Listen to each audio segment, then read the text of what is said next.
I know what you're asking yourself.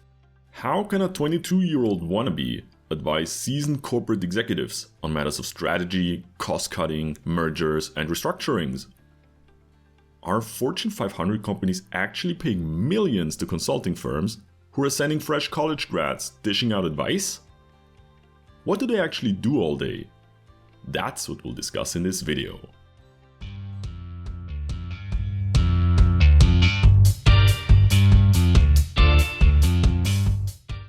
So, what are the roles on a consulting team? Right off the bat, it's important to understand that consulting is a team sport. A young consultant will never show up alone at the doorstep of a client and start, well, advising. He or she is always part of a team. Let's look at a typical team that would do a consulting project. Essentially, there are 3 levels. At the lower levels, you'll find business analysts. That's at least what McKinsey calls them, but every company has different names for that role. You know how they call a business analyst at Bain? What they call it? They call it associate consultant. Associate consultant. There's also a distinction between junior and senior consultants, referring to those fresh out of undergrad and those with some experience or even an MBA. But irrespective of that, their role on the projects can be summarized as those that do the bulk of the legwork. They'll interview clients to gather information, analyze data, and scrub PowerPoints. The middle layer is the project manager.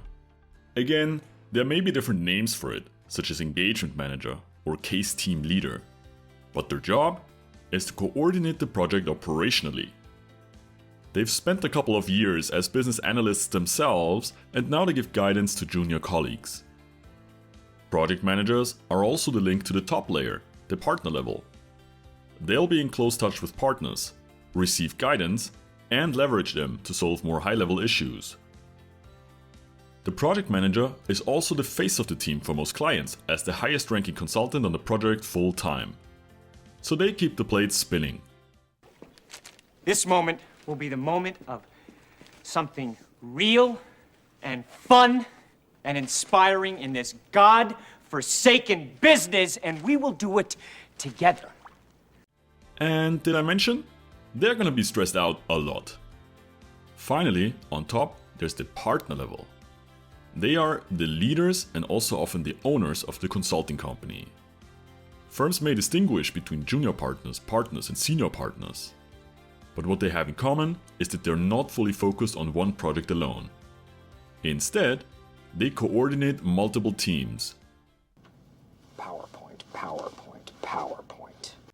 They're also responsible for securing new projects, so they're busy with crafting project proposals and pitches. And of course, they're the intellectual backbone of the firm. With their years of experience, they're often respected experts in the industry. They're valued sparring partners to the board and talk directly to the CEO. In the meantime, the operational project team will grapple with lower-level clients on a day-to-day basis. Now, this is the standard setup, but projects today are getting more diverse and complex. Increasingly, the team is complemented by experts on all levels. You could have a data scientist helping the team, an industry expert explaining the latest market dynamics, or an executive coach doing a session on leadership with the CEO. So it can be quite a ragtag team of people. Mask on, get mask on, mask on, get mask on, rep the set. But it gets the job done. Now that we know how a consulting team is set up, let's discuss what day-to-day life looks like for an analyst. One thing that should be clear by now, it's not the analyst who's calling the shots. Depending on seniority and tenure of the analyst, he or she will have different responsibilities on the project. As a rookie, they'll conduct minor analysis, or they tag along a more senior team member. A senior analyst is typically responsible for an entire workstream, so that guy has to carry the team.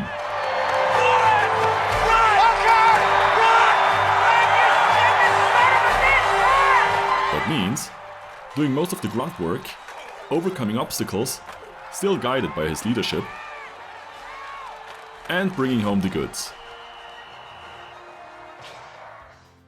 You see, life as an analyst is like a box of chocolate. You never know what you're gonna get. It's actually hard to describe a typical day, but let's try and describe a typical week. that makes more sense. A week often revolves around a key client meeting.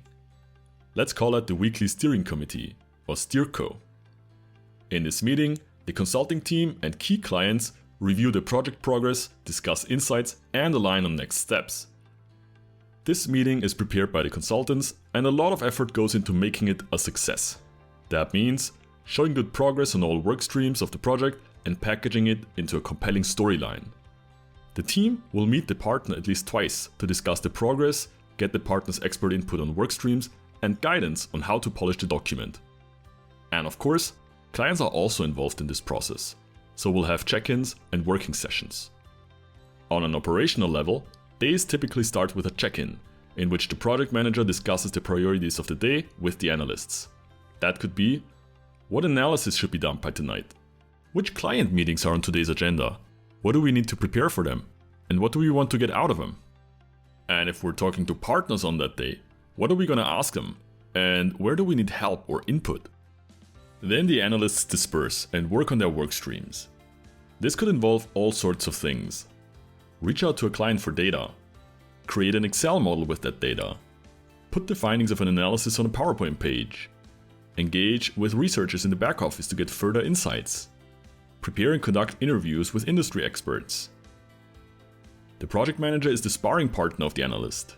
He or she helps prioritize issues, give feedback on an analysis or a slide, and join important client meetings, especially if the client is senior and the analyst is still quite junior. And of course, there's lots of internal discussions to solve problems and to create a nice steerco document. Based on what you see here, you might think that consultants don't eat. But don't worry, we'll squeeze in a lunch somewhere. In the evenings, there's typically a checkout to discuss what's still open before calling it a day. If all goes well, there may be dinner with the team, maybe with the partner, and sometimes even with clients. Or the team is doing sports together. If it's a stressful phase of the project though, teams may be working late and even past midnight. Then it's no fancy dinner. But a pizza will do just fine. Got dipping sticks. In a typical week, the operational team would fly in and arrive at the client site on Monday morning. And they'd leave on Thursday night. Get to the chopper! COVID has changed a lot here, and firms as well as clients have gotten much more flexible. The old model is still possible, but depending on the project, there are hybrid and fully remote setups. Outside of project work, there are plenty of other things that business analysts do. A lot of that happens on Fridays, where consultants often work from their home offices. On the one hand, there's admin work related to the ongoing project. They may have to do their expenses and book travel for the upcoming weeks. On the other hand, there's feedback on project and overall performance. Getting and giving feedback is a big part in a consultant's life. Fridays are also good to do short trainings.